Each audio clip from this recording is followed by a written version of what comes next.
উজনি অসমত হঠাৎ নামি আহিল দুৰ্যোগ মহাপ্ৰলয় বানপানীত সৰ্বশান্ত হৈ পৰিল উজনি অসমৰ জনতা নিমিষতে টচনচ কৰি পেলালে সুখৰ সংসাৰ চকুৰ পলকতে নিথৰুৱা হ'ল কোনো পৰিয়াল তাৰ মাজতে দেৱদূত হিচাপে আবিৰ্ভাৱ হ'ল ধনকুবেৰ তথা AIUDF প্ৰধান মৌলানা বদৰুদ্দিন আজমল সেই দেৱদূত তুল্য আজমলক লৈ ছ'চিয়েল মিডিয়াত কুলুষিত কৰি সাম্প্ৰদায়িক বীজ সিঁচিছে ৰাতুল কলিতা আৰু ৰূপা কলিতা নামৰ ফেচবুক আইডি দুটাই ৰাতুল কলিতা আৰু ৰূপা কলিতা নামৰ ফেচবুক আইডি দুটাত কৈছে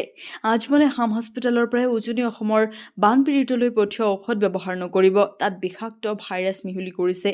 ঘৰবাৰী ধান চাউল হেৰুৱাই অনাহাৰে দিন কটোৱা বানপীড়িতসকলৰ মুখত আজমলে এমুঠি খাদ্য তুলি দিয়াৰ বিৰুদ্ধেও কটু সমালোচনাৰ ৰাতুল ৰূপাৰ ফেচবুক আইডিয়ে আজমলৰ সেই সাহায্যৰ টোপোলাক লৈ ক'লে আজমলে বান সাহায্যৰ মাজত দিয়া টোপোলাৰ ভিতৰত ওলাল গোমাংস দুৰ্যোগৰ সময়ত যাতে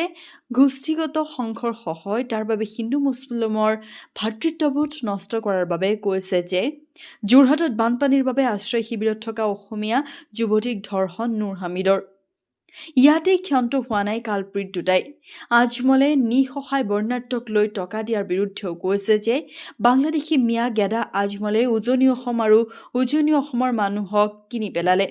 মুছলমানসকলে হিন্দুসকলক নিজৰ ধৰ্মীয় উপাসনাস্থলী মছজিদত আশ্ৰয় দিয়াত অসমীয়া মানুহক লৈ ক'লে যে বানপানীৰ বাবে যদি অসমীয়াসকলে মছজিদত আশ্ৰয় লৈ আছে তেনেহ'লে এই সুযোগত তাত হাগি মুতি লেতেৰা কৰি থৈ আহক আজমলে বানপীড়িতক লৈ প্ৰদান কৰা সাহায্যক লৈ ঘৃণাসূচক মন্তব্য কৰিলে